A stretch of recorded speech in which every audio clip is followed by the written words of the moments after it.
Alright, lads and ladies, it's time to finally review Lies of P. Took me a little while to get to it, but here I am. So, as promised, this video will be me, down on my knees, two-handed slurping this game, trust me. Clip that if you want to, I don't care. This game is really good. That's the TLDR. This game is really damn good. I highly recommend it. Now for the long version. We always do it in this format, as most people do. We'll start with the good, things that the game did well, and I'll say like what the game did exceptionally well. So, what the game did well. The music of this game is really good. It did it well, it didn't do it exceptionally well. I don't feel like any of the music really grabbed me, but it wasn't exactly forgettable either, you know? It's nowhere near as memorable as like a Final Fantasy soundtrack, but it's nowhere near as forgettable as a Last of Us soundtrack. It was solid. Next up is the graphics. This game is gorgeous. The game looks so good. The graphics are great. The textures are great. Every now and then there's like a really weird texture on like a rock or something like that, but we can ignore it because the game looks great. Performs great. Very few frame drops, and whenever there is, it's like a moment where any game would drop frames, like when there's a bunch of lightning on screen, or rain on screen, or fire, everything, or ergo, like whenever there are a ton of particle effects, you'll drop a frame or two. But for the most part, Lies of P was pretty stable in my experience. Great performance, great visuals. The story of this game was actually really good for a Souls game, you know, with a lot of people comparing this to Dark Souls itself, the FromSoft games themselves. You would think that the story is very obscure, but it's really not. As long as you're paying attention, you can more or less tell what's going on. It's very much like Sekiro in that regard, and I think that's for the best. I'm not someone who likes to delve too deep into the lore of the FromSoft games, but I did enjoy like learning the story of Sekiro, and this game was the same way. I didn't really want to dive super deep into the lore, but I was paying attention, and I played it 3 times. So, of course, I was able to pick up on what was going on. The story was very solid. It wasn't super vague or obscure. And it also wasn't too obvious. Like, it wasn't spoon-feeding me information. Game just did good. That's really about it. Like, the game just did good on the storytelling. We're moving fast here because there's a lot to talk about. And there are certain parts of this that I'm going to be like two-handed slurping hardcore. I'm gonna be glazing up this game hard in a minute, don't you worry. The characters are great. You know, usually in FromSoft games, the NPCs are where the characters kind of tend to shine, and everyone at like your Firelink shrine is kind of like throwaway. Like they more or less just like, they have their purpose that they do. Like they're a gameplay mechanic at Firelink Shrine and everything like that. Whereas here, they kind of gave everyone purpose. Antonia has purpose. Eugenie has purpose. Vanini has purpose. Belle has, is the name Belle or Vel? We'll say Belle. Belle has purpose. You know, what's his name? Geppetto. I can't believe I'm forgetting his name. Yeah, that old wrinkly asshat has purpose. Even the puppets have purpose. Pulcinella, as Vanini likes to call him, has purpose. Polendina. Everyone, they nailed giving everybody a purpose. Now, the only one I will say kind of feels a little bit is Sophia, because I mean she's the firekeeper, and I mean she's alright. Like, it's not. She didn't really have a ton going for her other than she was leading you to a certain place to finally give her peace, and that in itself was good. But she definitely didn't have the depth that a lot of other characters had. So this is another side thing, my voice cracked. This is another side thing I need to mention here because it's so rare that you actually get a game that does this. Lies of P doesn't care about how most video games just say, you know what? Make every character look uncanny. Make them all hideous. Everyone in Lies of P is hot, bro. Everyone. It's so nice, like, it's so nice to not wince at the sight of a character, right? Like, everyone, Sophia, Eugenie, even Pinocchio, for Christ's sake, like everybody, even Vanini, everyone looks good. I was astounded, you know, like it's crazy. We got 2 games in 1 year that just said, you know what, everyone's attractive. We got this in Mortal Kombat, and in these 2 games, every character is hot, and I love it. we need to go back to this. Less of this Last of Us and Horizon shit where everyone is hideous and disgusting and I wouldn't touch them with a 10-foot pole. None of that. Just can we have just attractive characters, please? Anyways, enemy variety. They made so many enemies for this game. Like, I was shocked. And some of these enemies only show up like once. Like, there's one carcass type enemy that shows up right before you fight Luxasia, I believe it is. Like, and he's completely unique. And half the time, if you're rocking the right build, you can destroy him in 2 seconds flat. But he's got a completely unique moveset. Like, they made so many enemies for this game.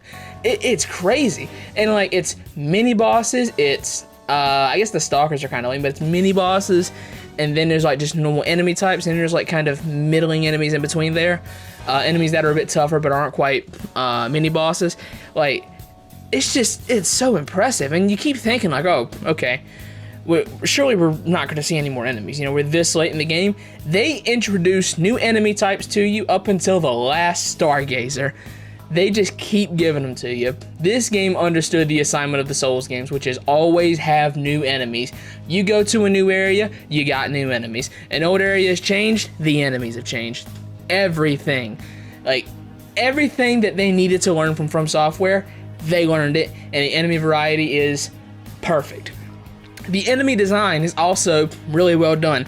At first, it's a pain, 100%. It took me a long time to get good at dealing with the jankiness of some of the attacks, especially from the puppets. Against the carcass enemies, I did a bit better, but against the puppets, it took a long time to get it down. In fact, I really didn't get good at the game until around the time I fought Luxasia on my first playthrough. Like, a boss like the King of Puppets, he destroyed me for like 3 hours. I got my back blown out by the King of Puppets. He was so difficult. But then on recurring playthroughs, I destroyed him, you know? And I eventually got good at the game, and, you know, I was able to just kind of coast the rest of the way through it. But the enemy design as a whole is great. Once you, like, realize how the game works, it takes a little bit to figure out exactly how the wind-ups work.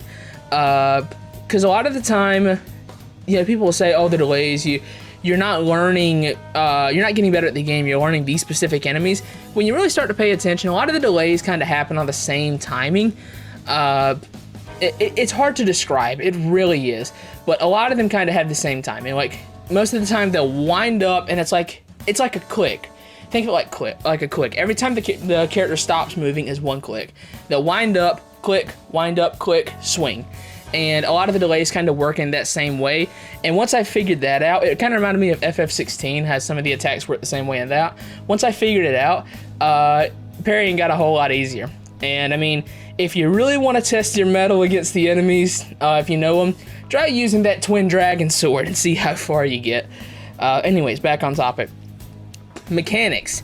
This game has just an abundance of game mechanics, especially for a Souls game.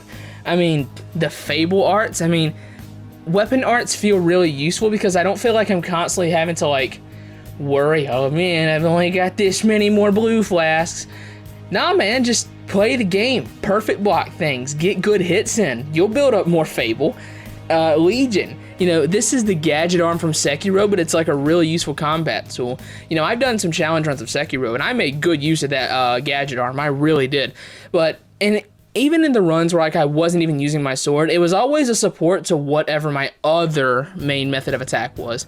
This game says, what if the gadget arm could just, like, kill everything? And there are so many different gadget arms, man.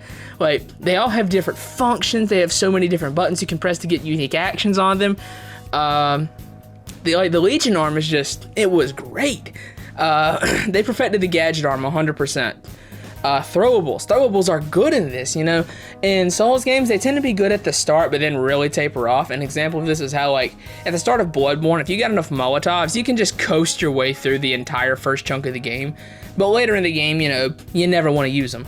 In this, when I was fighting the Black Rabbit Brotherhood the second time, and Buddy Boy popped out of that coffin, I was like, ah! Oh, my fingers didn't pop like I wanted them to. I was like, all right, boys. Here's a whole bunch of throwables. Take 40 items to the face. It just killed him. It was so satisfying because I hated that fight. Like, And this even goes into New Game Plus 2. You can just throw stuff at them and kill them in New Game Plus 2. It's so ridiculous. I love that the throwables are good. It's just so funny. Like, the optimal build is like, Lil Aggie made the joke that the optimal build is dead ass. Like, just pump the Legion arm and buy a bunch of throwables. You're good to go. Very, very funny stuff to just throw stuff at a boss until he dies. Grindstones, I really like this, because you have like your limited amounts of like fire paper and stuff like that, or fire paper, bolt paper, Bloodborne terms. You have limited amounts, but you also have like inherent ones that you can use depending on what you have selected at the Stargazer. And I really like that, you know. On one hand, it kind of makes it where you never need to use the fire papers, the papers and stuff like that. But I mean, I just like having the grindstone, man. It's just a really cool addition. It's basic, but it's cool. What else do we say? The weapon durability mechanic, I think that it's kind of annoying at times, but there are times when you can definitely make it work, especially when you get the upgrade that makes it where when you use a special grindstone, it increases your durability. That makes the whole mechanic work a lot better, but until you get that, it does kind of feel janky having to dodge and dodge and dodge just to start repairing your weapon, and for the boss to input read it and then punish you for it. It feels a bit, you know, bullshit, but it is what it is. It gets better with time. This is a game that you definitely want to play multiple times, and on subsequent playthroughs, it's literally not even an issue. Upgrades and progression. This game has a fantastic sense of progression. You always feel like you're going somewhere. You always feel like you're gaining something.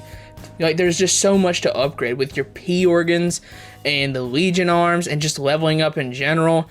Like, you always feel like you're getting something. Upgrading your weapons, upgrading your handles. The entire time, even on New Game Plus 2, I felt like I was getting stronger even when I wasn't.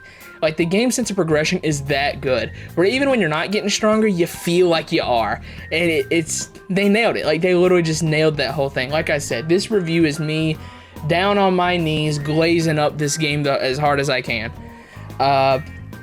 Level design, they actually nailed Souls game level design. Now, I mean, obviously it's not gonna, I don't think it compares to like the heights of Bloodborne or the heights of Sekiro, but it's up there, man. Like, it's definitely Dark Souls 3 level, and like Elden Ring level for its own dungeons, like Fair Missoula. Like, the Lies of P level design, man. Oh, they understood the assignment. That's what I love. They understood the assignment. They knew what to do and they did it.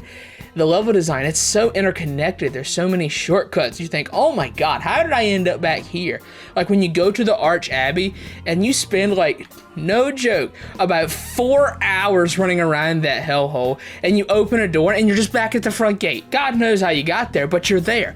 And it's so cool. It gives me that same sense of how Bloodborne's level design feels, where you loop around to Central Yharnam, you loop around the Cathedral Ward, you open the door of Yahargul and you're in Old Yharnam. It gives me that same sense, and it just nailed it. It just absolutely nailed it.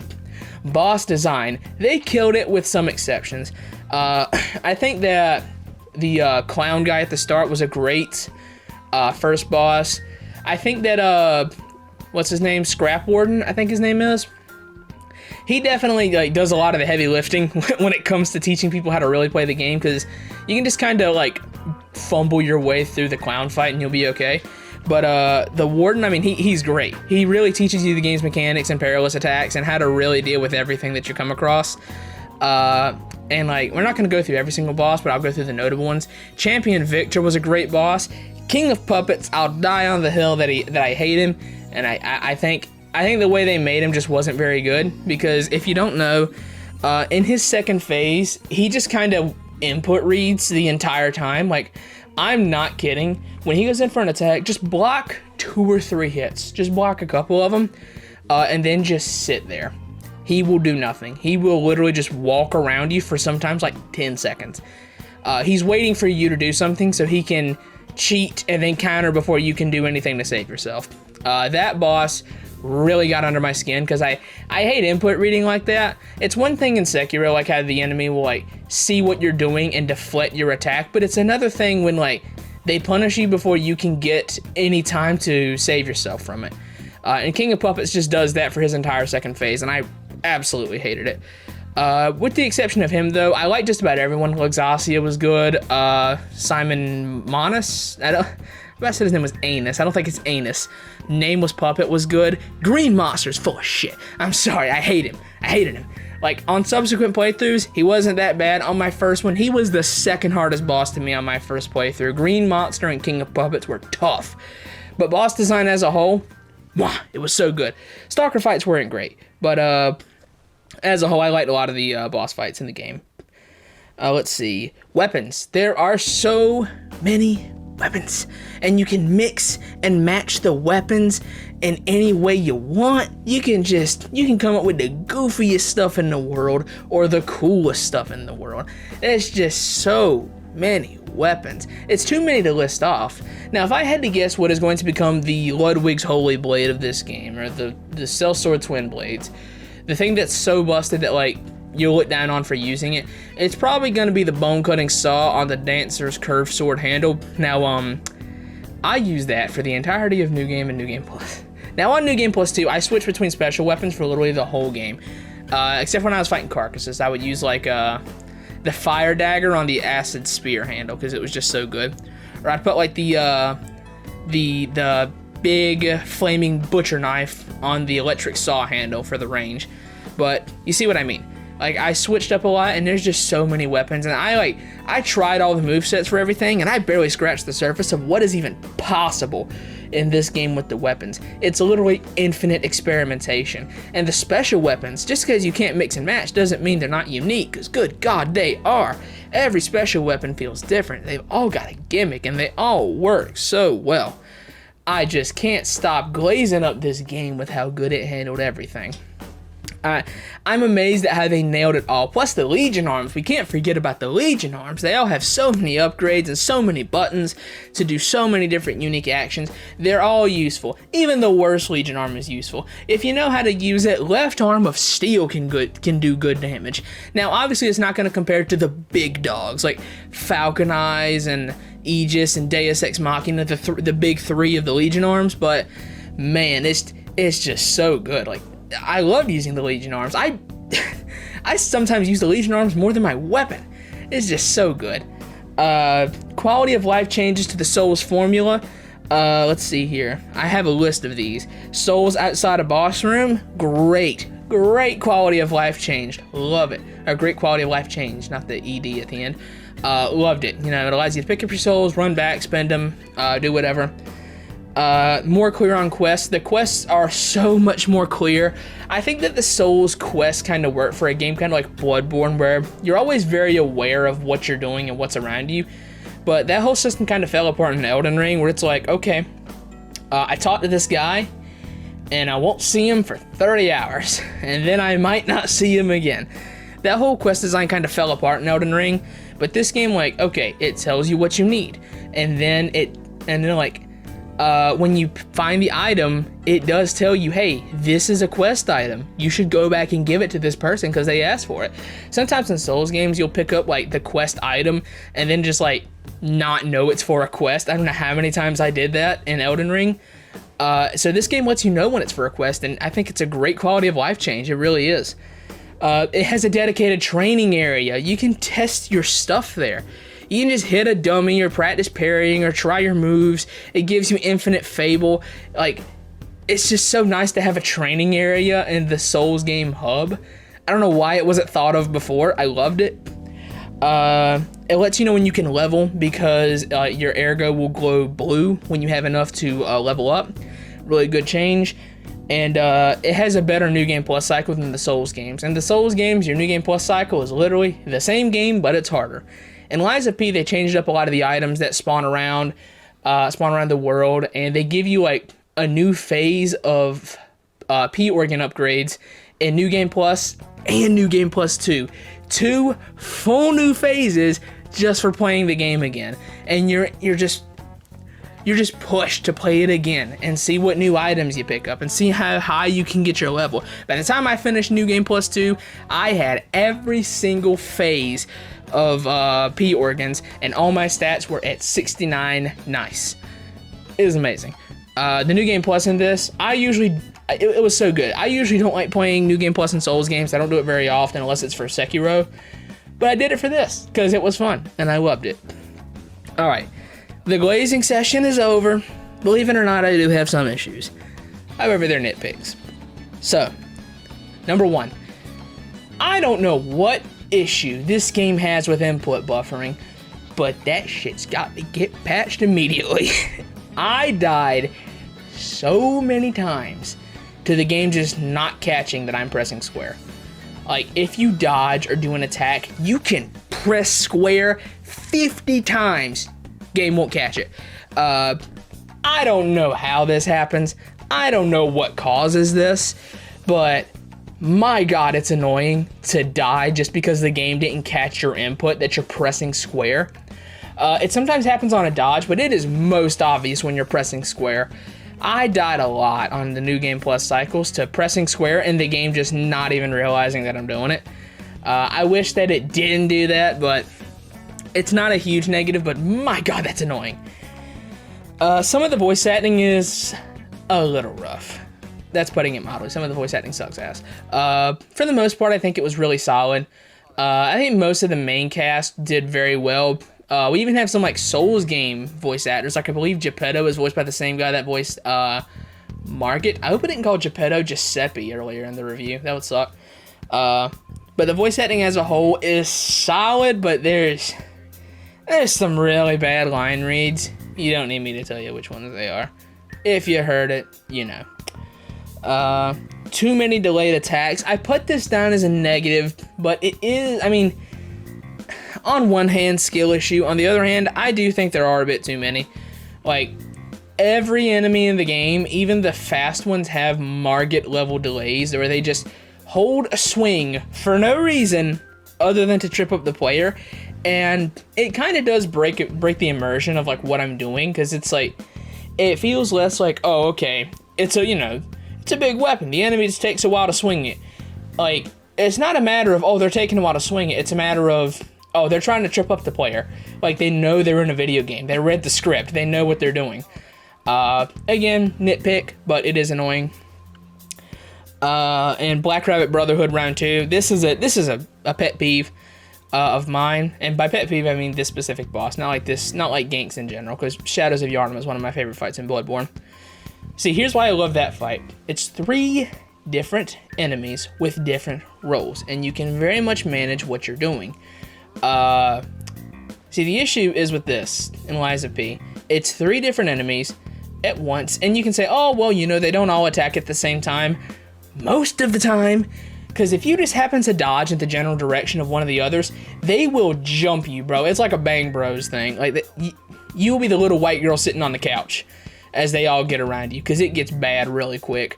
Like, it's 3 pretty fast attackers, and one of them even has the puppet string, so like he can just snatch you over, and then like if he's next to the spear guy and you got the girl chasing you around, GG's, brother, you ain't getting out of that. At least you're most likely not.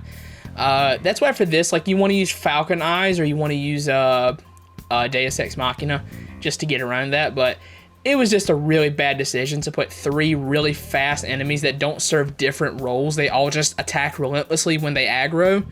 It was really bad to put them all in one fight and just call it a gank. There's not really anything to break aggro in the arena other than just getting some distance, but you can't really get any distance because every attack in the game tracks very, very accurately. So again, this fight in particular I didn't like, but as a whole, the bosses were great. So, final score to the glazing session of Lies of P. This might shock you, ladies and gentlemen. I'm going with a 2 out of 10. Nah, settling on a score for Lies of P, I think I'm debating. It's not a 10. Depending on the day you ask me, I could say a 9 or a 9.5. Today, I'm going to say it's a 9. There are nitpicks, and there are things that still annoy me. But the flaws are so, like, negligible that I can't hold it against the game, really. So, I could say a 9.5. Just a great game. Masterpiece. I do not throw the term masterpiece around lightly, and I hate when people do. To me, a masterpiece is a 9 or above, and very few games have ever hit that 9 for me.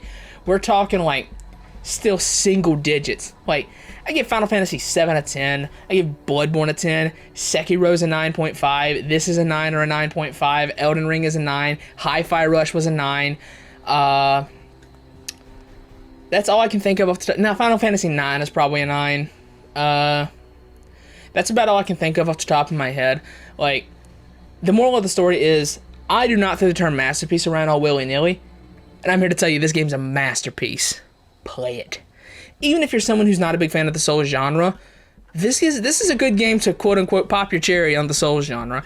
It really is. Because while it's definitely hard, like, it's arguably harder than the Souls games, it's also a bit more hand-holdy than the Souls games. It's weird. The game makes sure that you know its mechanics. It really does. It makes sure that you know that you know what you're doing, and then it still kicks your face in. It's very weird. But moral of the story is this game is great.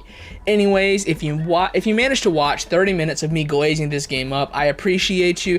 Play this game if you haven't. This is the Daily Bloodborne Remaster guy, the man who sits on the internet every single day and talks about how, or doesn't talk about how much he likes Bloodborne. Usually I'm complaining about something, but who likes Bloodborne a lot, telling you this game is worthy of the FromSoft title. It doesn't feel like a Souls-like. You know, Neo feels like a Souls-like.